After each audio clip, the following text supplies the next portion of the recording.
Feliz verano, cafeteros. Tras un tiempo de inactividad, volvemos a la carga porque hoy, en realidad, nos han hecho un programa de privilegiados. Era muy difícil no volver en estas circunstancias y no podríamos quitaros el privilegio que nos han concedido en este rato de programa.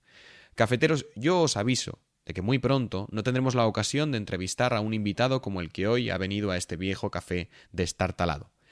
Y es que nosotros nos creemos muy influyentes con cierta ojeada en Twitter, con esas informaciones exclusivas que solo nosotros, y no nuestro entorno, somos capaces de captar. Nos creemos a veces los que realmente saben la verdad. Aunque igual, solo estamos imitando a un puñado de primos que son iguales que nosotros. Igual, solo queremos ser como el de enfrente en vez de ser como el que tenemos al lado. Paro con las metáforas, que estoy confuso últimamente con lo que dicen los filósofos sobre la imitación. Yo, la verdad, querría ser como la mayoría de nuestros invitados. En muchos aspectos he encontrado a nuestros contertulios de lujo muchas virtudes que merecen emularse. Pero con el invitado de hoy tengo más que cierta envidia. Yo no quiero ser como él, quiero escribir como él. Me pasa lo que me pasa con Bustos, pero la diferencia es que Bustos ya es escritor más que famoso. Nuestro invitado de hoy lo será. Aunque ya es escritor consagrado, no podemos decir que posea la fama del otro. Ya escribe, ya es conocido, pero yo os estoy hablando de algo grande, colosal, que llegará. Hoy ha venido al café con nosotros José María Contreras Espuni, o como diríamos aquí en Cataluña, José María Contreras Aspuñ, profesor universitario y columnista del Debate. Señoras y señores, el éxito puede que sea un accidente, pero el talento de este caballero no es accidental, sino inherente a su pluma. Hay algo de gracioso en ver venir a un artista, algo de condescendiente que anticipa lo que será la moda. Yo, queridos cafeteros, anticipo un gran brillo en toda la literatura que produzca Contreras Espuni. Si yo me equivocaría en el éxito, que como hemos dicho es un accidente, porque el talento ya está ahí, en todos sus libros. Se puede comprobar en Crónicas Coreanas, Diario de un padre sin vocación y en su última publicación, Niños Apocalípticos. De esta nos habla hoy aquí su autor, una recopilación de textos, la de Niños Apocalípticos, que llama a la puerta del corazón de todos los que hemos sido o hemos querido ser padres. Llama a los hombres de familia y estoy convencido de que también interpela a las mujeres, porque a mí me recomendó este libro una mujer, una profesora de literatura joven pero apasionada, que hoy nos acompañará, María Soleil. Ella insistió lo suficiente en que me lo leyera. Yo no estaba convencido, no quería otra lectura más del típico autor católico que chestertonea y chestertonea mal. Y lo que sucedió, cafeteros, es que me volví loco desde la primera línea. Aquello no era un católico moralista, ni siquiera un libro de memorias o una recopilación de textos periodísticos. Aquello era literatura, cafeteros, es decir, arte en palabras, belleza tipografiada, que trataba de pintar los mundos complicados de un padre joven con unos cuantos hijos. A mí me descorazonan los moralistas, quizá porque yo soy uno de ellos y además uno de los más peligrosos. En cambio, como Sorrentino, como Cervantes, me desarman quienes rozan el sentido, quienes hablan un poco de los ideales o del bien en general, siempre, siempre, siempre desde el escudo de la forma, desde la única pretensión de la belleza. Aquello me interesa más. Y por eso me interesa Contreras Espuni, y por eso digo que es buen escritor. Para él lo primordial es la palabra, hacer buenos textos como si cada una de esas palabras fuera una joya que ha de encastarse y encajar perfectamente y sin desentonar con el conjunto que adorna. Y es en ese interés de orfebre, en ese espíritu artesano, en donde acaban asomando las grandes ideas, sin aleccionar, sin descubrirlas del todo, sin saber cuál es su sentido último. Solo aparecen con la iluminación perfecta de una buena frase. Cafeteros, os dejo ya con la tertulia sobre el autor y sobre su libro y sobre más, mucho más. Os agradezco que paséis por el café y agradezco mucho a Luis que me haga caso cuando quiero hablar de literatura.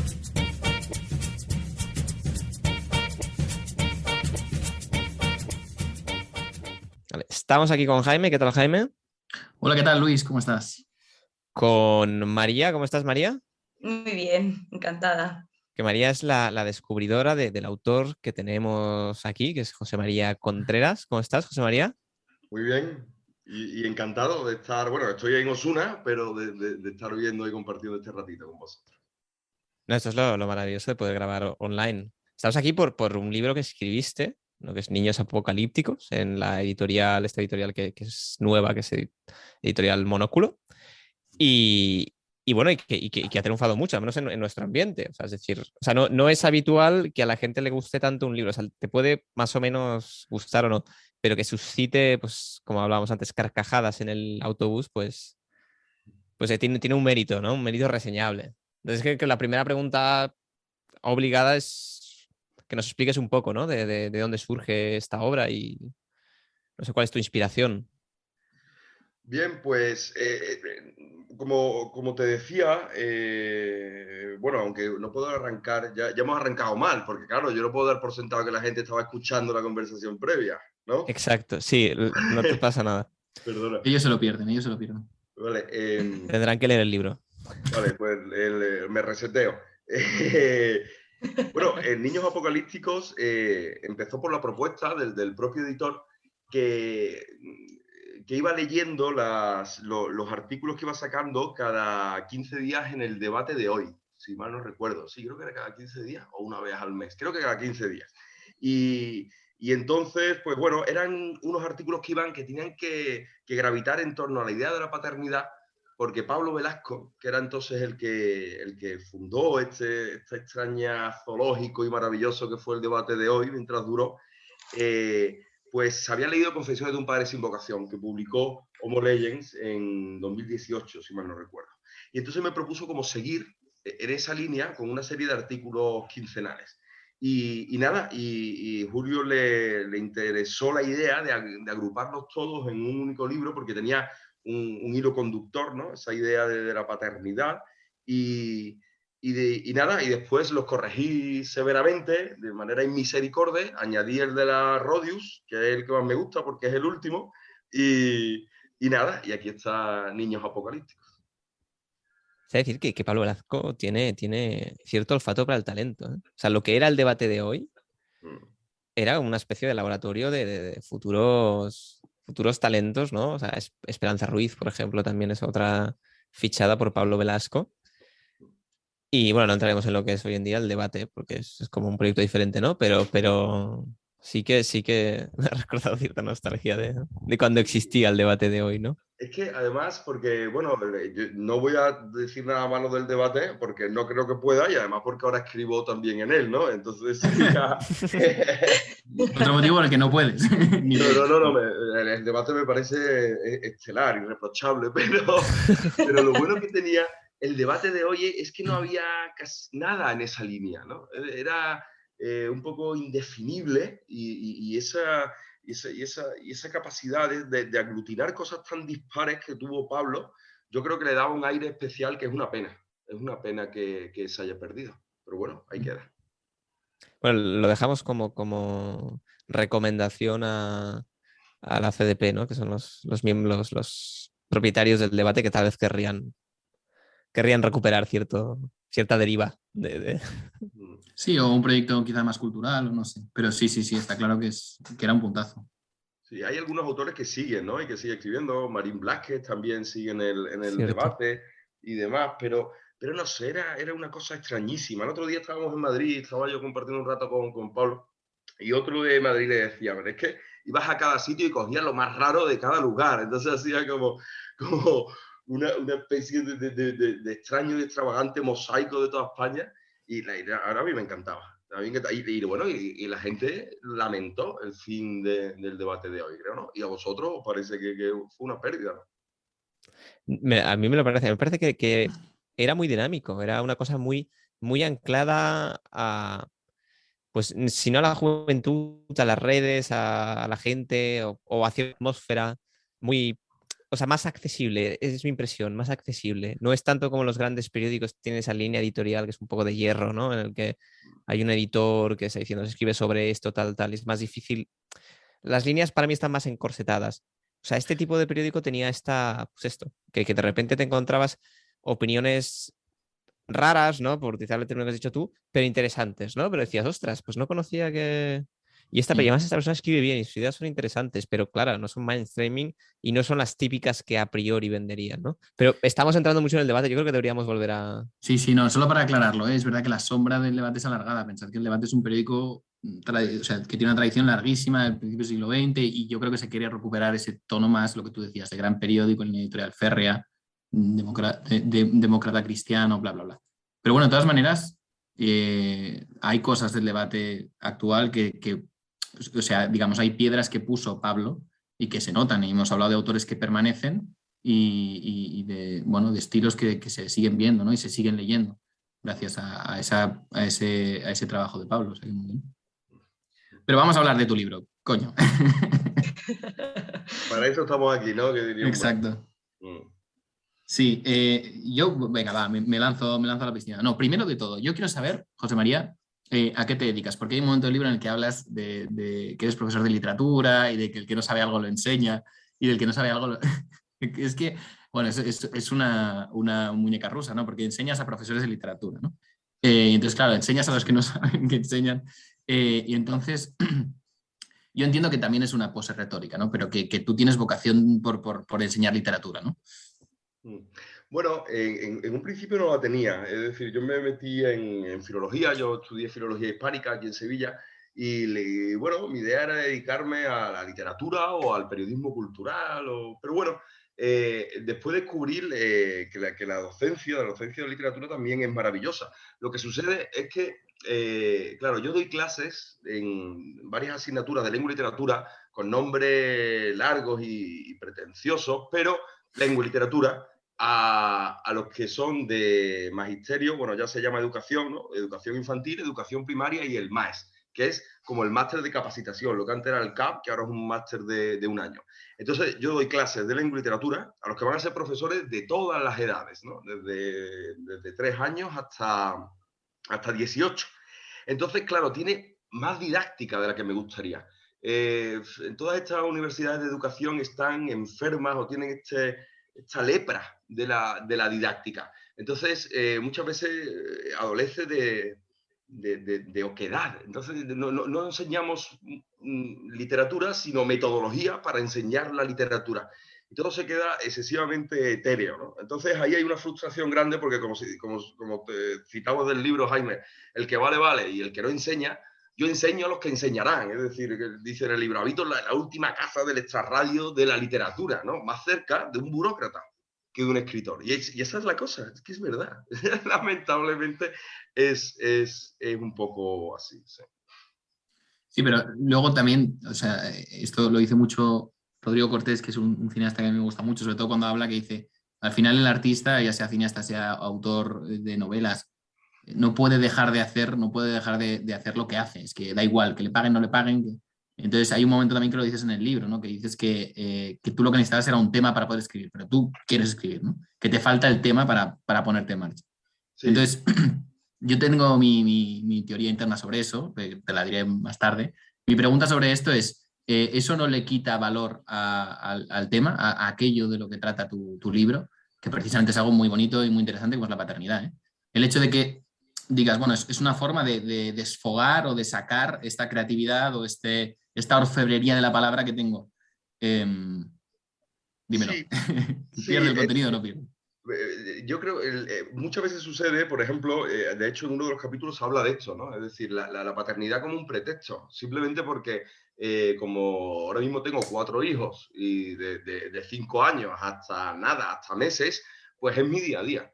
Entonces yo, como carezco de imaginación, tengo que parasitar aquello que me sucede en el día a día para poder juntar y adjetivos y con sustantivos y hacer esas cositas que es de verdad lo que me interesa. Entonces sí, posiblemente se devalúa un poco el tema en sí, ¿no? A favor de la forma. ¿Qué sucede? Que después en realidad el texto te lleva por donde le da la gana y entonces, claro, tú arrancas de, bueno, cada uno lo hará como, ¿no? Como Dios le da a entender y según su estilo. Pero yo suelo arrancar con imágenes, ¿no? Una imagen que me parece interesante, una paradoja, algo, ¿no? Y empiezas a tirar de ese hilo y no sabes dónde te va a llevar. Entonces, aunque tú vayas en el tema o quieras andar sobre él de puntillas, utilizarlo como un simple pretexto, luego el propio texto te va exprimiendo y te va llevando a lugares, a afirmaciones, a reflexiones que tú en un principio no querías abordar, ¿no? Entonces, intento o a veces hablo o salen cosas que encuentro cosas en el texto. Aunque lo escriba yo, encuentro cosas en él. Entonces, bueno, al hablar lo voy exprimiendo casi sin querer. La verdad, muy mal, pero bueno, algo de la paternidad hay. Es que ahora ya te expongo mi teoría, ¿vale? Y me mandas a la mierda si ves que no. Y yo de hecho, cuando hablamos por teléfono para concertar esta entrevista, creo que te lo medio dije. Y yo pienso que precisamente por eso, por tu manía o tu búsqueda de las palabras, ¿no? De que lo importante es pintarnos con palabras, porque tú lo que quieres es adjetivar, tú lo que quieres es darle palabras a eso que llevas, en el fondo, bueno, el fondo no, es que la forma precisamente, o sea, que con la belleza puedes ahondar en el significado quizá mucho más que otros que ya van directos al contenido, van a leccionar, ¿no? Lo hablábamos por teléfono y tú me decías, hombre, yo cuando te decía, bueno, sobre la familia, la paternidad, dices, yo no voy a dar lecciones de nada. Y en el libro lo comentas, es divertido a tus hijos, y hablaremos de eso, de lo matable. Pero tú no vienes a dar lecciones de nada, y yo te decía, sí, coño, pero es que es lo que buscamos. O sea, al final, a mí me llega mucho más quizá una obra así, en la que no se te pretende dar una lección de cómo has de vivir, sino que simplemente se te expone algo de una forma tan bella que ya resulta atractivo. Dices, bueno, aquí tiene que haber algo. Si hay tanta belleza acumulada, tiene que haber algo más, tiene que haber un bien, ¿no? Tiene que haber algo más denso.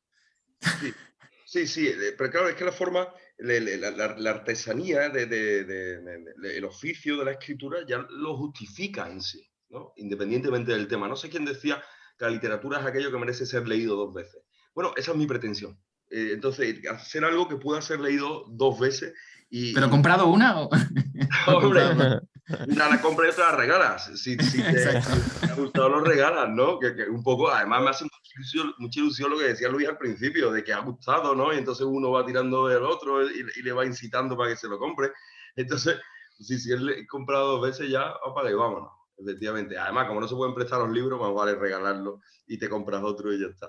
Pero sí, claro, además, es que en el tema de la paternidad, aunque yo me resista y diga que no soy ejemplar, porque no lo soy en ningún sentido, ha sido mi opción de vida, ¿no? Entonces, algo digno de perder la vida hay ahí, indudablemente, ¿no? De hecho, en Confesiones de un padre sin vocación hay una resistencia mayor a, ¿no?, el tema de los niños, una queja un poquito más de que no duermen, que no sé qué.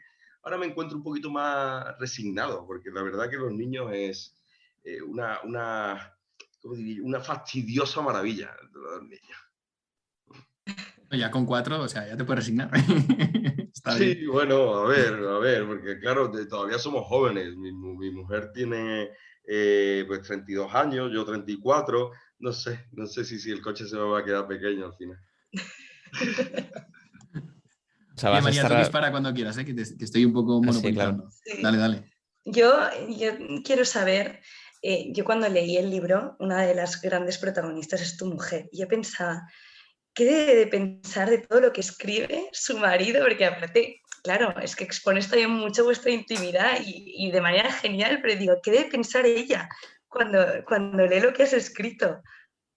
Ella está bastante impermeabilizada a todo esto, ¿no? Porque, claro, te vas acostumbrando y bueno, no le da mucha importancia, pero sin embargo además ella es súper tímida y muy reacia a la confesión y a la... ¿sabes? Es decir, no le gusta vivir en un escaparate, entonces va contra su personalidad, ¿no? Y su forma de ver las cosas. Pero eso me ayuda porque funciona a modo de censura. Entonces yo tengo que decir la verdad de las cosas, pero que sea aprobado por mi mujer, que es muy tímida y no tiende al exhibicionismo. Entonces yo creo que ahí esa limitación, yo creo que enriquece el texto. De todas formas, ella los lee, ¿eh? Ella los lee siempre antes de publicarlo, pero bueno, todas sus correcciones son de índole de puntuación, de erratas y cosas de ese tipo. Pero sí, Sí, lo Bueno, a dices mí en el libro, ¿eh? alguna cosa más. Sí, dices, me Porque corrige de faltas de ortografía y yo lo llamo de ratas. Eso lo he vivido yo también con mi mujer. Sí, está muy bien, está muy bien. me pareció sí. genial todo el capítulo que hablabas sobre la mujer y como ella, bueno, tú decías, no tengo mi libro aquí para leerlo porque se lo he dejado, error de mí, a Jaime, espero tenerlo de vuelta, Jaime. Regala y te compras otro. Ya, me tendría que comprar otro, no sé si volverá. No, Pero volverá. decía que mi mujer lo ha leído y he dicho una sarta de tonterías o algo así, decía, ¿no? Y decía, es que esta mujer tiene que ser genial. Sí, sí, ese era sobre el parto, ¿no? Porque claro, Sí, esto. exacto, con el tema ¿cómo pronunciáis vosotros? Porque en cada sitio se pronuncia de una manera diferente. El Fabriz, Hajjaj. ¿cómo?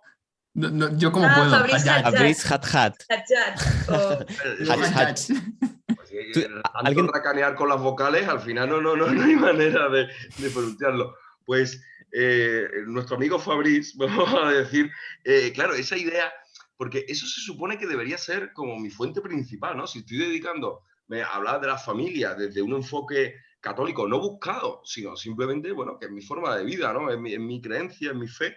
Entonces, bueno, pues tiene que impregnar también eso, no de forma premeditada, pero sí de forma automática. Entonces, debería ser mi referencia, pero no consigo, ¿no? Esa trascendencia guarrindonga que digo en el libro de nuestro amigo francés y otras sangres más que tiene por ahí bullendo en las venas, no lo veo. Entonces, claro, en ese capítulo un poco en ese sentido y haciendo reflexiones cuasi teológicas sobre el parto y al final dice, el parto duele y ya está, no te hagas palos acabó. mentales. Bueno, pero haces una reflexión muy interesante de por qué duele, ¿no? Lo comparas, porque también hablas de otro ensayo, ¿no? No sé si es de una antropóloga o un antropólogo, no me acuerdo. Sí, Pero, son dos, no recuerdo el nombre, pero no recuerdo cómo se llamaba, ¿no? Pero habla de esto, un poco de la infancia antropológicamente, etcétera. y lo unes bueno, lo unes, bueno, también con un toque de humor, ¿no? Pero con la teología, ¿no? De Adán y Eva y tal. Pero, hombre, está muy bien porque, de hecho, hay un momento en el que lo dices, me gustó mucho, mi hermano sacerdote se lo envié, que dices, bueno, yo hablo del parto porque estoy fuera y creo que es bueno que alguien que está fuera, que no lo vive, hable de ello, igual que los sacerdotes hablan del matrimonio porque están fuera, ¿no? Y sí, Eh, sí. y Es esta que mirada, no, lo bueno es eso, que está muy bien esto, pero luego lo recuperas con lo de tu mujer y dices, bueno, sí, pero mi mujer dice que he escrito una sarta de tonterías, ¿no? Y eso tampoco te alecciona, no pretende ser tampoco, oye, esta es la doctrina, ¿no? sí. Es que además, que yo no sé, bueno, yo no soy muy mayor, ¿no? No voy a poner aquí ya de vuelta de todo, pero cada vez me cuesta más de afirmar cosas. Es que yo qué sé, es que además yo fui un adolescente muy sentencioso y después me di cuenta que no tenía ni idea de nada. Entonces me he equivocado tantas veces, he cambiado de idea tantas veces que me cuesta decir esto es así, esto es asado y erigirme en autoridad de nada, ¿no? Además, que eso así no funciona. Es decir, tú no se puede hacer comedia, no se puede hacer reír desde un púlpito. Además, como yo no tengo el ministerio ni no sé qué, no tengo yo por qué adoctrinar ni por qué dar, gracias a Dios, no tengo por qué dar sermones. Así que, mira. Pero es que eso literariamente también a mí me llamaba muchísimo la atención porque te fastidias, ¿vale? Te vamos a echar piropos y luego hablamos del capítulo de apaleado y ya está, y lo compensamos. Pero a mí me sorprendía mucho. Yo tengo la experiencia que tengo y el juicio que tengo. Pues una mierda y ya está. Pero a mí me sorprendía muchísimo.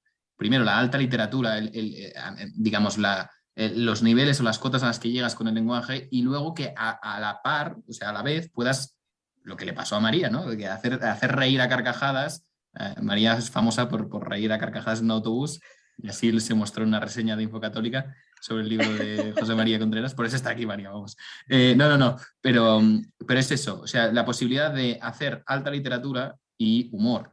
Porque no sé si tú te lo planteas así, o si tú lo ves así, o si tus amigos que te leen o tu mujer que te leen lo ven así, pero yo lo veo así.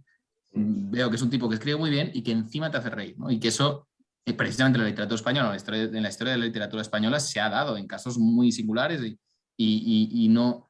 Y hoy día, en general, o eres un refinado, culto, muy serio, muy serio, muy serio, o eres un humorista, no sé, vacuo, ¿no? Entonces, yo creo que esta combinación, no sé si te viene dada, si la ves o no la ves, te parece una chorrada. Yo entiendo que tu mujer se ha reído con tu libro también, ¿no? Sí, sí, sí. Mi mujer, la verdad de hecho, cuando me lee los textos, yo siempre le pregunto dos cosas. Y digo, ¿dónde te has parado? Es decir, ¿qué frase has tenido que volver a leer? O es decir, que fluya, ¿no? Esa es una preocupación que tengo, que el texto fluya, que te vaya llevando. Y segundo, que te hayas divertido.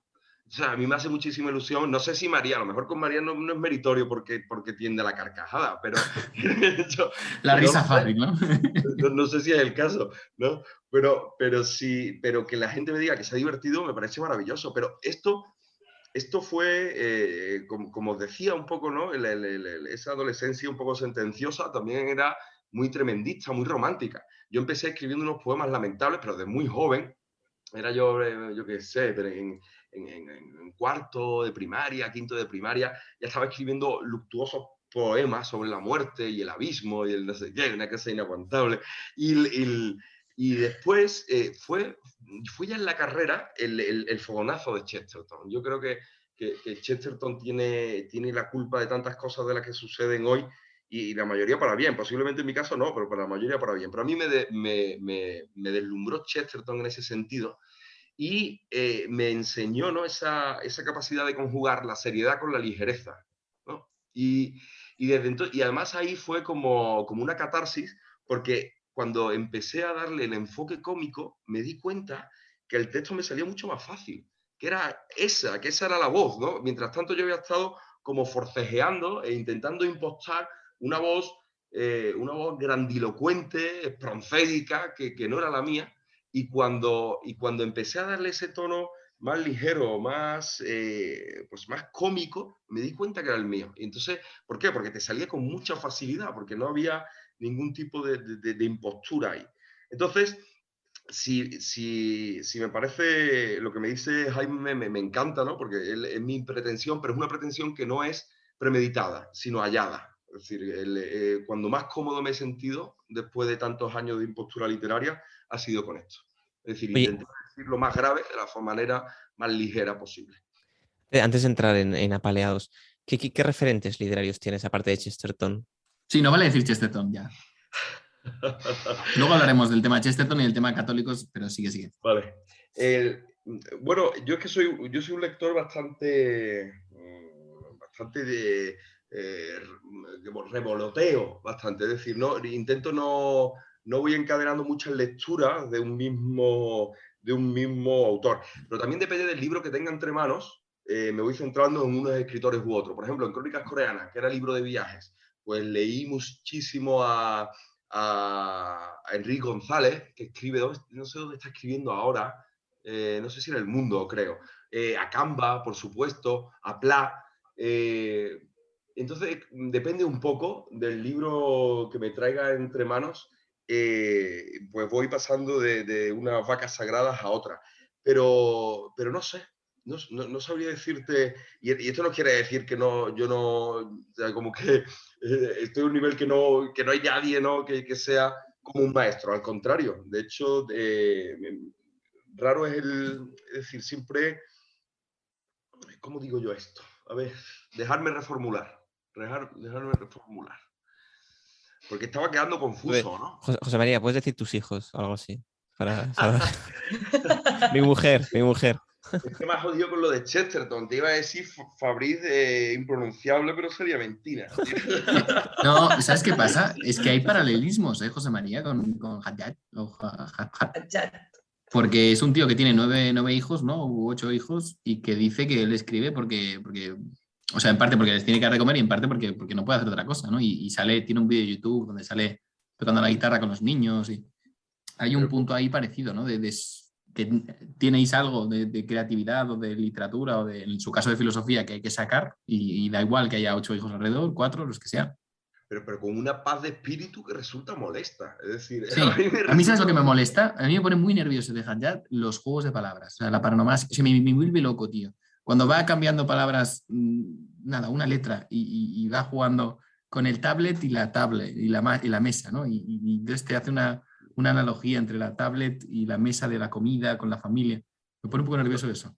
Sí, yo no soy tampoco muy amigo de eso, pero sobre todo a mí lo que me aleja un poco de él, y lo hablo mucho con Julio Llorente, porque Julio Llorente es un rendido admirador. De hecho, su gran aspiración editorial es coger las obras completas de Haddad, y lo que va a tener difícil porque le publican hasta los bostezos. Pero bueno, esa es su ilusión, ¿no? Unas obras completas de nuestro amigo. Pero a mí lo que me echa para atrás es la ejemplaridad. Que en realidad habla mal de mí que de él, ¿no? Por supuesto. Entonces, la tranquilidad, la paz de espíritu con la que lleva, las fricciones, casi la incompatibilidad de una vocación, en su caso filosófica y escritora, con una una manada de niños o una, La jarta. una jarta de niños, que a lo mejor es un papel, ¿no? Porque como él ya es un pope de este tema, ¿no? Y es el escritor o el filósofo católico por antonomasia, pues bueno, tiene que defender el lado positivo. Pero a mí me resulta eso, su ejemplaridad me produce cierto rechazo. Pero, por ejemplo, Enrique García Márquez, que supongo que lo conocéis, es también un poco de esa línea, en el sentido de que consigue ver el lado positivo a todo. Pero a Enrique me parece que le sale más natural, es decir, esas volteretas que hace, ¿no? Para caer siempre de pie como los gatos al final de cada artículo, ¿no? Yo que lo conozco, me parecen sinceras, ¿no? Es verdad que por supuesto hay una lucha interior y eso es indudable, ¿no? Y si no sería catequético, y no lo es, y Enrique no lo es. Pero esa capacidad para iluminarlo, ¿no? Esa mirada angélica de la que yo estoy desprovisto totalmente, pues no sé, quizás sea envidia, quién sabe. Ya que sé, quizás sea envidia. Oye, Oye, ay, perdona. perdona. Dale, María. No, No, dale. yo quería saber cómo acabaste, o sea, porque claro, yo leí crónicas coreanas, pero no sé cómo acabaste allá, en Corea. O sea, ¿fue por una beca o porque... ¿Cómo acabaste ahí? Bueno, allí en las universidades, allí la educación es un negocio importante porque en Corea del Sur el tema de la educación, de los estudios, las notas, hay una verdadera obsesión y las familias destinan muchísimo dinero en ese sentido. Y eso hace que también las universidades pues también hagan inversiones importantes, por ejemplo, en el sentido de la investigación. Entonces, esta universidad estaba buscando perfiles jóvenes que pudieran irse a vivir a Seúl y después tener pues una producción investigadora que a ellos en ciertas revistas, en ciertos índices, pues les hace subir rankings de yo que sé y no sé cuánto. Y bueno, y a mí me lo ofrecieron y yo dije en un principio que no, porque a mí no me interesaba mucho Asia y sobre estas ciudades populosas y esta manera de vivir y nada, y dije que no. Pero al año siguiente me lo volvieron a ofrecer y entonces Matilde, que era mi novia, pues le dijo, mira, Matilde, me han vuelto a llamar de Seúl para ver si irme allí unos años, etcétera, y le voy a decir otra vez que no. Y me cacareó por el teléfono. Estamos hablando por el teléfono y me cacareó como diciendo que yo era un cobarde, que era un gallina. Y digo, ¿que me qué? Y digo, pues no solo me voy a ir, si es que nos vamos a casar y nos vamos a ir. Y así fue. Y nos casamos en 3 meses. La gente se creía que estaba embarazada, porque bueno, ahora que se anuncian los matrimonios con más tiempo que los mundiales, ¿no? Oye, que me caso en 3 años. Pues, bueno, el hecho de que nosotros dijéramos que no íbamos a casar en 3 meses, daban por sentada que estaba embarazada, que después no. Pero entonces nos casamos y nos fuimos allí, a Corea. Entonces yo me fui con un contrato y yo era allí, pues nada, un profesor de la Universidad Hankuk de Estudios Extranjeros. Luego se quedó embarazada allí, insisto, allí ya, y, y nada, y entonces ya, pues bueno, decidimos que para tener la familia y eso, que lo de Corea estaba muy bien, pero para un ratito, pero para que criara a los niños y eso teníamos que volver. Volví a mi pueblo y al suyo, y aquí estamos. Muy bien. Y ahora estás en la universidad Sí, de Osuna. bueno, O esto de es una Sevilla, escuela pero... Sí, es que es una escuela universitaria, que es un centro adscrito a la Universidad de Sevilla. Entonces, bueno, prácticamente, además, cada vez más es Universidad de Sevilla. Yo soy como docente de la Universidad de Sevilla en el centro adscrito de la Escuela Universitaria de Osuna. Muy bien. Hiciste un Oye, doctorado, ¿y cómo ¿verdad? ves a las generaciones que suben para ser futuros profesores de literatura? Es que mal, yo creo que mal. Es que hablo como si llevara yo que sé cuántos años dando clases y es verdad que la queja de los mayores de la falta de curiosidad pues, de nivel de los más jóvenes es una cosa tan antigua como el mundo, así que no será tan así. Pero en el tema sobre todo de la redacción, de la lectura, no sé, yo veo grandes lagunas y el problema es que el nivel de la educación que yo creo que yo creo que ha bajado, y puedo equivocarme, por supuesto, porque como te decía, es una queja eterna, ¿no? Siempre nos quejamos de que todo va peor y que los alumnos cada vez tienen menos nivel. Vale, pero aún reconociendo que puede ser parte de un tópico y de parte de un prejuicio eterno, yo creo que es verdad, ¿vale? Creo que es verdad. ¿Y qué pasa? Que el estado de la educación lo han dado una serie de pedagogos con una serie de ideas y son ellos los que tienen que remediarlo. Entonces no se va a remediar, porque las mismas lumbreras educativas que nos han llevado a la atonía de los estudios y a la muerte de la curiosidad de los estudiantes y de la lectura, son ellos mismos, con sus brillantes y casi pentecostales ideas, los que tienen que solucionarlas. Entonces yo soy muy pesimista, la verdad, en el tema de la educación lo soy. Pero bueno, siempre lo hemos sido, ¿no? Quizás los docentes siempre lo son, ¿o no? Sí, o sea, es lo que suelen decir mucho de esto, ¿no? De que Platón también decía que las nuevas generaciones están echadas a perder, ¿no? Y van citando a gente que dice lo mismo. Pero Vaya o mierda, sea, no vamos a llegar a nada en la historia. Qué desastre. exacto, y ahí estaba Aristóteles, en plan, pero yo, cállate. Pero, o sea, sí que es verdad, o sea, al menos la tendencia que yo veo en la universidad es solucionar esta atonía o esta falta de interés con volverte, o sea, convertir la universidad en una especie de parque de atracciones. O sea, sé que es la tesis de Gregorio Luris, ¿no? Pero a mí me han enviado ya Este no es el varias libro que veces. tenías que vender, Luis. Bueno, hicimos una ya adelante, o sea, ya Sí, el oyente ya sabe. Pero sí que es verdad que yo recibo mails al correo de la universidad sobre lo que se llama la gamificación. Entonces, me enseñan diferentes juegos que puedo hacer con mis alumnos para que aprendan, ¿no? Entonces, la idea es, les cuesta, porque al final uno de los problemas de nuestra generación es la falta de atención, ¿no? En parte por las redes sociales, en parte, bueno, por diversos factores. Y claro, entonces, si ya les cuesta, lo que vamos a hacer es cada vez, pues no sé, pues convertirnos, o sea, vamos a competir con YouTube en la atención, bueno, que ya lo hacemos, ¿no? Pero vamos a convertirnos en una especie de parque de atracciones, ¿no? En el que tenemos que estar constantemente llamando la atención cada 30 segundos para que no se distraiga, ¿no? En vez de lo que sería lo que entiendo yo, la educación un poco más clásica, pero que es más útil, que es el poner los codos y oye, si no te concentras, pues haz el esfuerzo de concentrarse, ¿no? Y sí, bueno, es una reflexión que me ha salido, ahora no sé muy bien a qué viene a cuento. Pero Además, totalmente, porque es que el joven tiene que ser joven y el estudiante tiene que ser vago y tiene que ser difuso y tiene que odiar a los profesores y decir que eso forma parte, ¿no?, de esta guerra generacional y es así como funciona. Lo que parece es como que la universidad, los profesores, ahora también quisieran ser jóvenes, quisieran ponerse a su nivel. Y el problema es que si tú te pones a su nivel nunca va a cambiar. Es decir, esa resistencia se tiene que producir por parte del alumnado y tiene que haber un cierto esfuerzo y tienen que salirse de su ámbito y de sus comodidades, ¿no? Entonces, claro, nos estamos acercando tanto a ellos que al final no se van a desplazar y van a salir de la universidad tal como entraron, intocados. Es decir, tengo el título y se acabó. Pero como no me han exigido nada, como me han hecho un traje a medida, no me he esculpido, es que no me ha servido para nada. Tengo el título y claro, pues el título no te va a valer para nada. Pero bueno, ya está. No me voy a poner... Y un poco va por la línea que decías de que hay ejércitos de pedagogos que combaten entre ellos por buscar la fórmula mágica. Y mira, hace pocos días en el debate sacaba una columna Armando Cerolo hablando sobre los profesores. Dice, el mes de junio es el mes del profesor, si decía caído o el profesor desaparecido.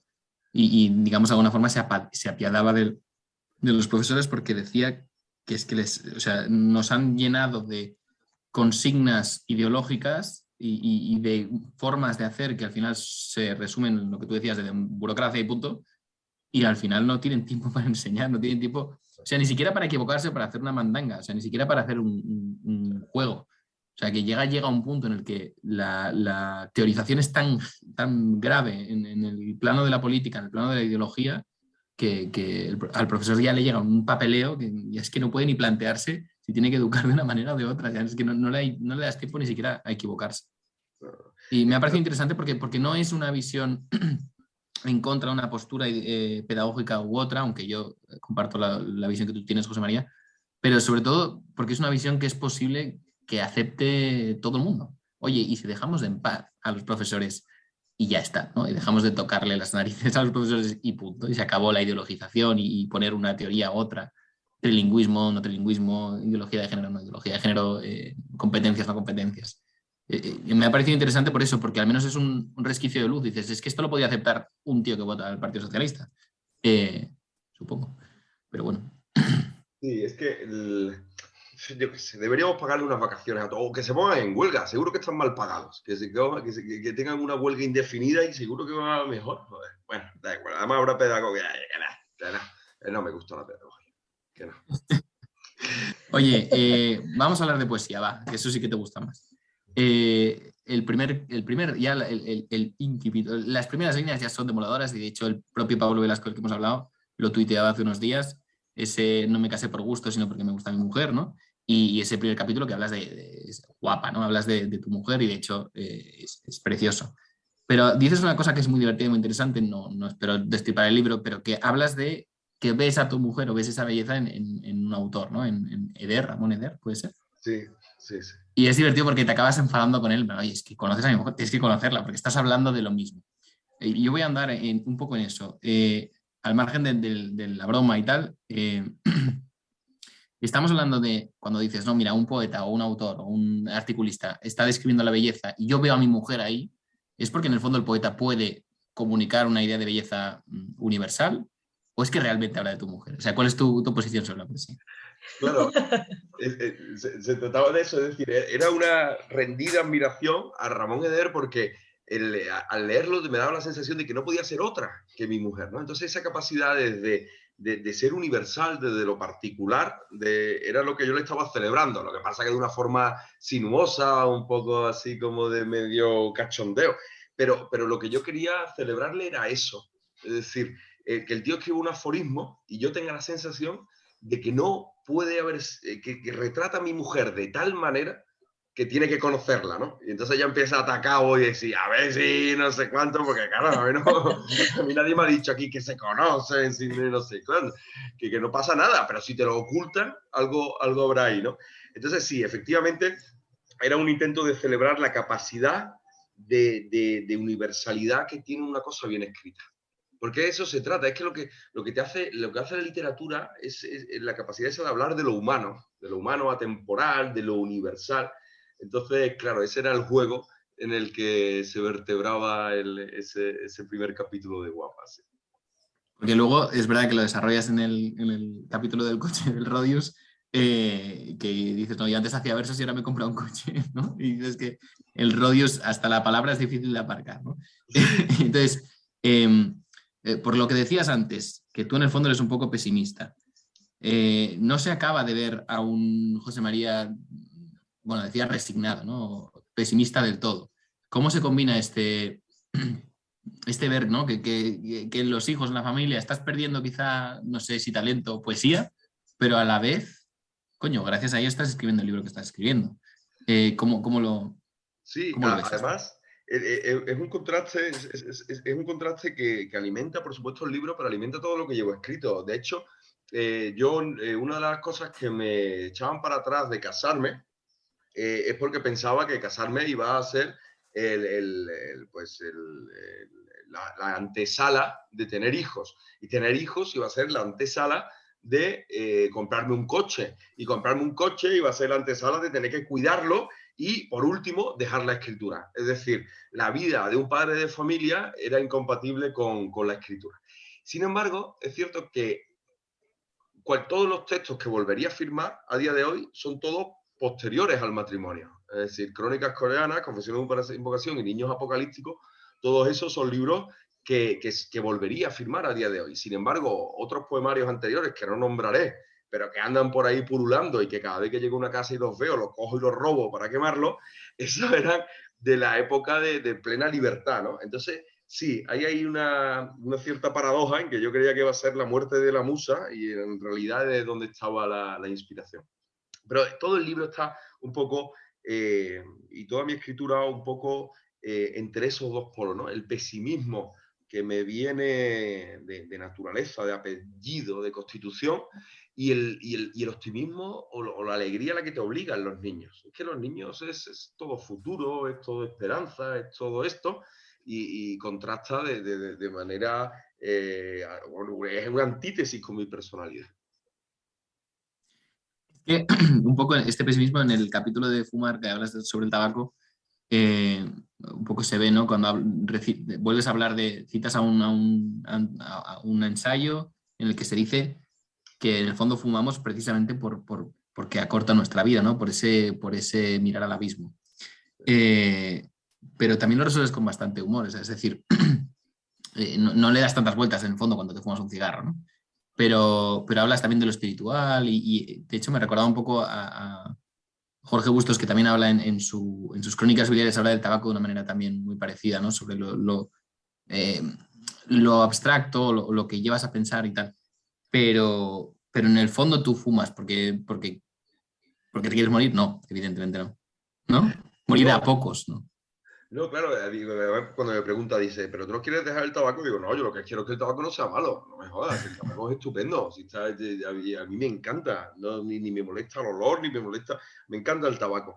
Pero lo que pasa es que yo ya no sé si yo me volví, bueno, no, yo empecé a escribir antes de fumar, cierto, pero ya la asociación es tal que ya me costaría, de hecho no quiero dejar el tabaco por miedo a dejar la escritura como consecuencia, porque el tabaco abre un paréntesis de inutilidad, además de una inutilidad mortal, ¿no? Que te vas envenenando poco a poco, maravillosa, maravillosa. Entonces cuando fumas, y sobre todo, además yo no soy un fumador de tipo social, que también fumo, porque fumo a diestro y siniestro, pero el cigarro que más disfruto es el cigarro de la soledad, de irme arriba a mi azotea, darme vueltas, cuando no estoy haciendo otra cosa que fumar. Entonces, ese parón de la vida, esa volcarse, es decir, que fumar como condición del pensamiento. Sí, sí. De hecho, ¿vosotros fumáis? Socialmente, ¿no? Luis, sí, Es tío. socialmente. Y pipa también socialmente. Sí, sí. Pipa y puros, Y fundamentalmente. O sea, puritos, sí. lo mío es estético, 100%. O sea, Lo de Luis es quitarme puros a mí. Y yo también le sí, quito a él. O sea, en el fondo es una relación eso sí. Sí, sí, y no simbiótica. encuentro, o sea, no he encontrado ese placer que encuentras tú, pero yo sí que encuentro la estética, la belleza de la estética de fumar y ya está. No sé. O sea, tal vez, probablemente sea menos. Pero una especie de dandismo, ¿no? En plan de que me queda bien el cigarro, ¿o cómo? Sí, no, Sí, es decir que me gusta el puro. El puro me gusta. La pipa es una cosa que es insoportable porque no sé ni cómo fumarla. O sea, es un sufrimiento la pipa. O sea, no sé si o sea, quien la fume bien, imagino que lo pasa bien. Pero mantener eso encendido es muy complicado. Pero sí, sí, sí. O sea, cuando fumador social en ese sentido. Y algún cigarrillo de vez en cuando. Pero. Pero a mí no.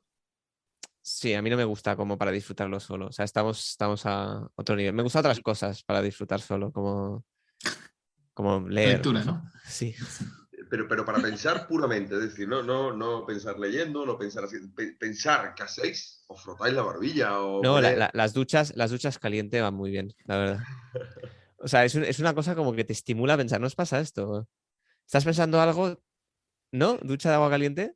Sí, sí, sí, sí, sí. De hecho, sobre todo cuando los niños, cuando mi primero, que también lloraba mucho y de esto, la ducha era también un rincón. Lo que pasa es que no puedes fumar y ducharte. Ese es el problema. Lástima. Porque quizás si pudiera fumar y duchándome alcanzaría niveles de pensamiento que todavía no de esto. Es decir, Ojo, idea de negocio, ¿eh? pues sí, porque quizás ahí están las mejores ideas esperándome. Bueno, quizás con un sombrero como así muy tupido, muy de esto, no sé, habría que No, probar. yo creo que tendría que ir más en el cigarro. O sea, el cigarro tendría que ser, yo qué sé, de estos vaping. Impermeable. Exacto. Pero no te gusta el vaping a ti. No sé, ahora no. Y además dicen que es malo, ¿no? Pero no debe ser muy malo porque no está tan Dicen que es bueno. malo. Yeah.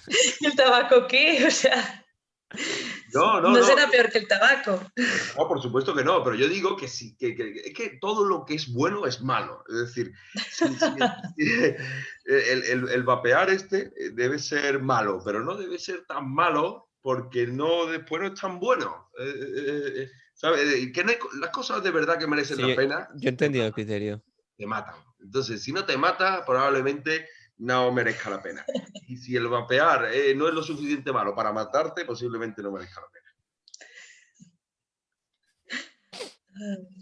Oye, María, ¿tienes una en la recámara? ¿Una pregunta en la recámara? ¿Tengo qué? No, si tenías alguna pregunta pendiente. Es que voy a lanzar No. una y mira, Jaime, dame un segundo. te doy un segundo. Venga. Ay, Bueno, segundo descanso, ¿vale? Esto es la prórroga, ¿vale? Entonces aquí tenemos que... Que plantear, ¿no? ¿Por dónde Sí, lanzamos sí. el penalti, ¿no?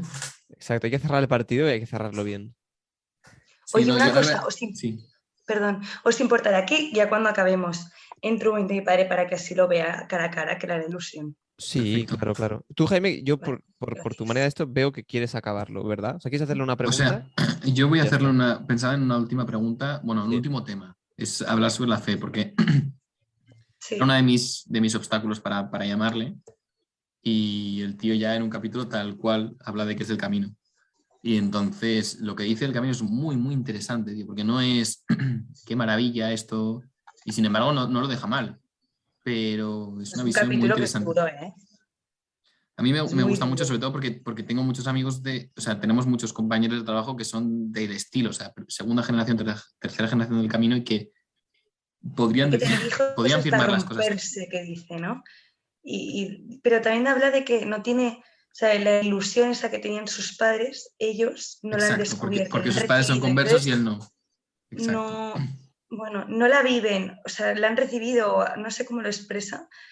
Hombre, yo pienso, ostras, yo soy su padre, que soy del camino y he llevado a mi hijo por el camino y tal, no sé qué, y leo este artículo y es duro de leer.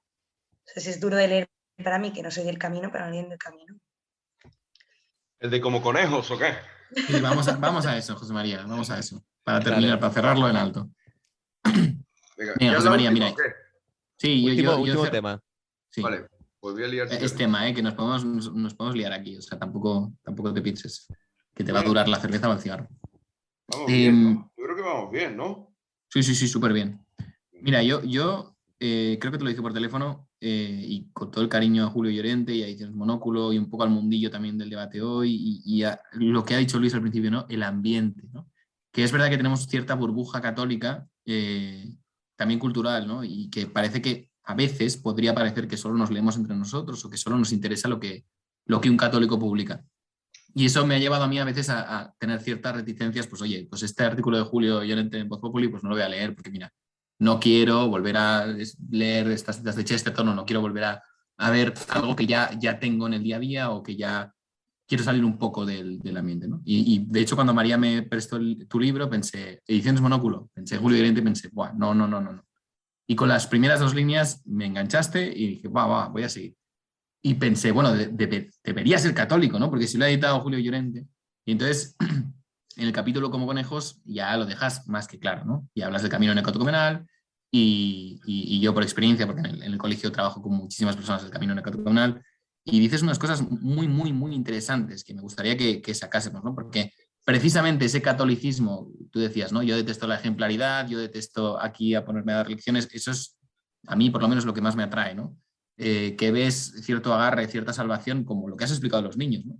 Cierta esperanza precisamente en un escenario de pesimismo, ¿no? Y de repente, o sea, ante la muerte aparece la resurrección, ¿no? Pues, joder, vaya homilía me ha quedado, joder.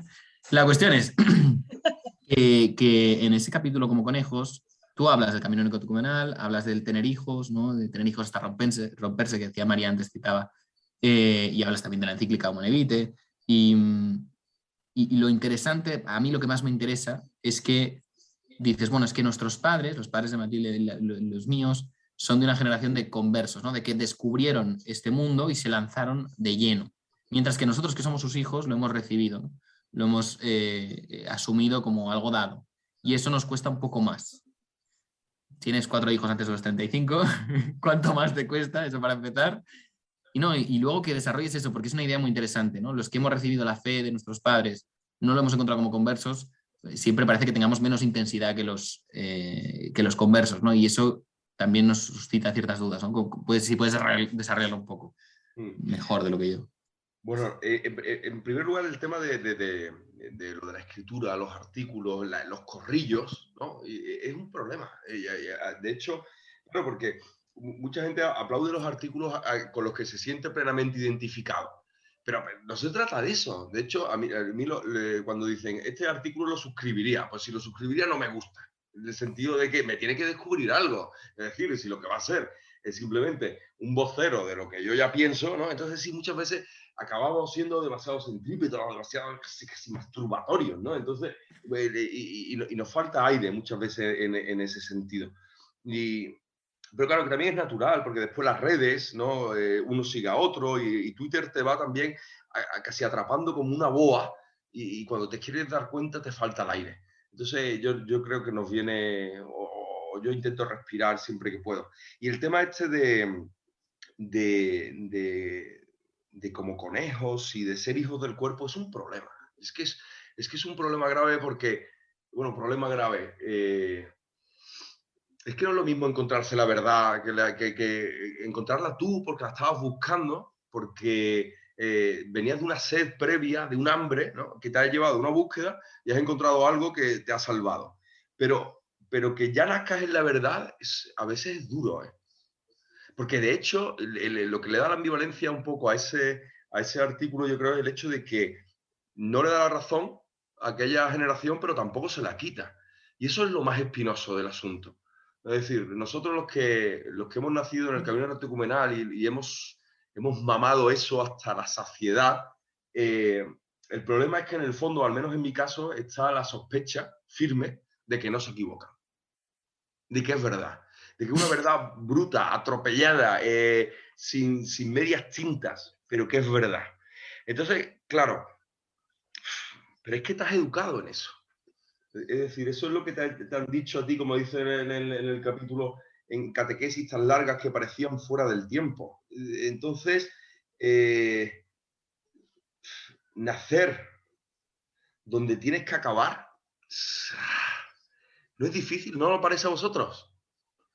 Sin duda, sí, sí. O sea, es que además eso que decías de lo que da la cohesión o lo que se hace entender al capítulo, hace entender al artículo es que precisamente no se la quitas, pero tampoco se la das, ¿no? Y estás en ese punto, en esa ambivalencia, y yo me veo muy identificado. Suscribo hasta cierto punto, ¿vale?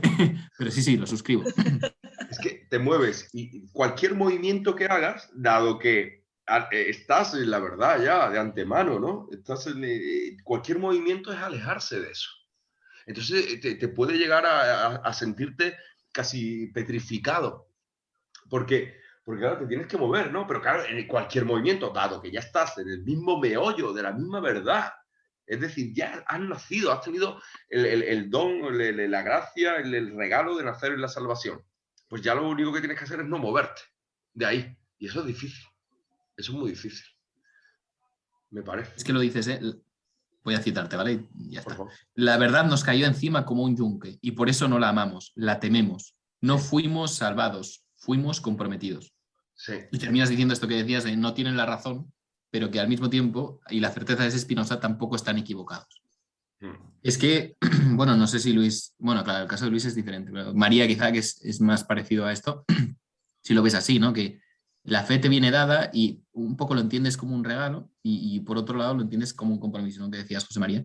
Pero mira, hace unas semanas hablaba con una conversa que se había convertido a los 18 y yo le decía justo esto, sin haberte leído todavía, te decía, oye, ¿y no es una maravilla haberlo descubierto? Porque me das cierta envidia, te veo tan como una enamorada, ¿no? Recién... Y me miró con una seriedad absoluta y me dijo, mira, Jaime, yo daría lo que fuera por haber tenido lo que tú tienes desde que nací. Y ahí me quedé un poco petrificado, ¿no? Que igual el problema es que no nos conformamos con nada, ¿no? Ya, Pero, y que siempre es más verde el césped del vecino. Es que siempre así un poco todo el mundo. Pero, por ejemplo, Andrés Frossard, que fue porque mi tesis doctoral fue sobre conversos, sobre conversiones súbitas, además, paulinas. Es decir, no he llegado a un proceso intelectual, no. He tenido una experiencia, una epifanía inefable, por la cual he llegado a saber de forma milagrosa que Dios existe y que me ama y no sé. Y entonces, Andrés Frossard era uno de ellos y decía, y se encontró con lo molesto que resultan los conversos para los católicos de toda la vida. Y es así, claro, porque esa frescura, ese enamoramiento, esa fascinación, nosotros lo hemos perdido. Nuestro amor tiene que ser como más conyugal. Y eso le falta poesía, ¿no? Es decir, después, a lo mejor de este se la encuentra, pero es más de matrimonio, tío, lo nuestro. Sí. Ostras, pues justo yo me leí hace ya unos años, El Dios existe y yo me lo encontré, y me pareció, o sea, con mi opinión de gilipollas, de niño de 19 años que se piensa que sabe todo, sentencioso y demás, pero pensé, vaya mierda, tío, o sea, has entrado, has salido de la iglesia y te has convertido, vete a la mierda, ¿de qué vas, tío? Ya. Y yo me paso el día razonando ya mi conversión o mi bautismo, y tú ya entras a una iglesia y sales y... Y además después empezó a estudiar como la doctrina y decía que celebraba como con un redoble de tambores cada uno de los puntos de la doctrina porque le parecía que no podía ser más acertado. Y, vete por ahí, aquí nosotros buscando casuística y moralismo y a ver por dónde podemos escaparnos del corsé de la verdad, y ahora este tío celebrándolo, dando palmas con la oreja. Es que, bueno, precisamente a raíz de la natalidad, eso que dices, ¿no? Que dices, a mis padres les entró esto de humanidad y de tener hijos como conejos súper bien, y nosotros también miramos cómo escaparnos, luego al final no escapamos, ¿no? Pero lo miramos, ¿no? Y en parte también por eso me hacía ilusión que vinieras, porque tenemos un discurso pro hijos, ¿no? Pro natalidad, con Pedro Herrero, con Feria, ¿no? Y que nos dicen un poco lo bueno que es, pero en un sentido muy... que está bien, ¿no? Muy moral, ¿no? Hay que hacer esto, hay que hacer esto, hay que hacer esto, pero que en tu caso es diferente, ¿no? Pero es más como una experiencia ya inmerso, ¿no? Y hay algo más, No todo es un arcoíris, ¿no? Sí, además, tener hijos por la moral es un poco tenerlos... Bueno, no hay razones, ¿no? No sé por el reemplazo generacional, ¿no? Por las pensiones. Por España. ¿Qué cojones? Y hombre, se tienen hijos, bueno, yo qué sé, porque te gusta tu mujer y por temor de Dios, y yo qué sé, cada uno que lo tenga por lo que sea, porque después los niños, por la razón... Y en tu caso, porque hay muchos bichos que matar también, en tu caso. Sí, está bien tener a chavales que matan bichos. Eso también aquí tenemos medios asilvestrados, efectivamente. Pero vaya, que tengas un niño por una razón u otra, después te sale como Dios quiera. Es decir, que no te sale el niño más fuerte por tenerlo para pagar las pensiones o por lo que sea. Al fin y al cabo, ya que sí, esa es una realidad tan válida en sí misma que cualquiera de los motivos que le desembocan en ellos son un poco irrisorios. Pero no sé, sí, hay que tener niños. Ya que sé, cada cuadra. No sé. Oye, muy bien esta última. A mí me ha parecido especialmente interesante. O sea, no suscribo nada de ello, pero... A tener tu respeto, no suscribo Exacto, nada. Para no parecer algo masturbatorio, ¿sabes? Y por eso me gusta. Bien. No, ahora sí, me ha parecido... O sea, realmente no lo había pensado, pero tienes razón, ¿eh? Tienes razón. O sea, en este aspecto de... Joder, o sea, vale, ya tengo la verdad y ya está. La idea es no moverse. Y no es tan fácil no moverse. A veces piensas, pues si probara otras cosas, valoraría más la verdad, ¿no? O sea, o si hubiera tenido otras experiencias y lo ves en los conversos. Pero bueno, estoy repitiendo ideas. Mira, bueno, tú como converso, ¿no, Luis? Converso, bueno, sí. pero no es no se vale. No es lo de Andrés Frosar. Yo no entro en ninguna iglesia ni... No, pero por eso te iba a decir que no eres muy molesto, eres muy simpático, tío. Como converso yo me gusta tenerte cerca. Converso tolerable, ¿no? Exacto. Ya, exacto, sí. No, yo a veces me acerco a Jaime y le digo, ¿no es maravilloso, Jaime? Esto que tenemos. ¿Oyes el redoble de tambores, Jaime?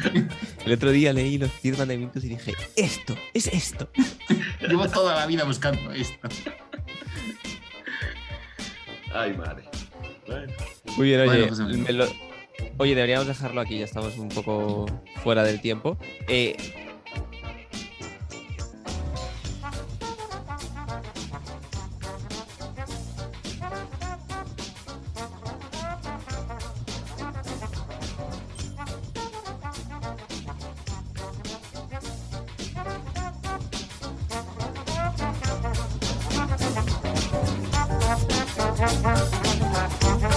Thank you.